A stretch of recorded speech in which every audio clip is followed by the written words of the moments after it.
రోజా పూలై పూయాలి, పులకించి కొమ్మల్లో ఆ కోయిల పాటలు పాడాలి.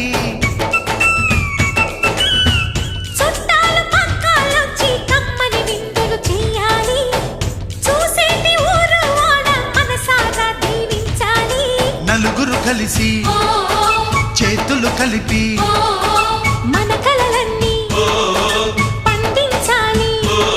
ఒక చోట పుట్టని కోడళ్ళు అయ్యారు అమ్మకే కూతుళ్ళు. త్వరలోని ముద్దుగా పుడతారు ఈ తాత పోలికల మనవళ్ళు. ఈ సంతోషాలు సరదాలే మా పండుగలు.